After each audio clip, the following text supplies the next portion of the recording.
how to fix audio cutting out on Discord. Hey everyone, welcome back to the channel. If you're experiencing audio cutting out on Discord, you're in the right place. Today I'll show you everything you need to do to fix it. Let's dive right in. First of all, open your Discord app and then you see a profile icon on the bottom right, tap on it.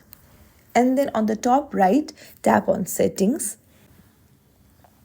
Now scroll down until you find voice under app settings. Tap on it and then scroll down and you might want to turn off echo cancellation.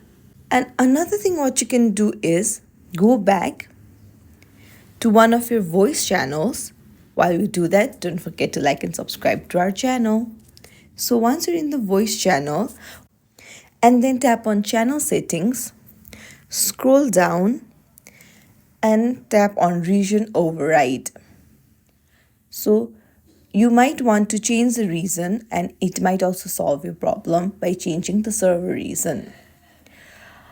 However, if none of this helps, just go to your profile again and then tap on settings and log out from your device. Sometimes logging out and logging in goes a long way.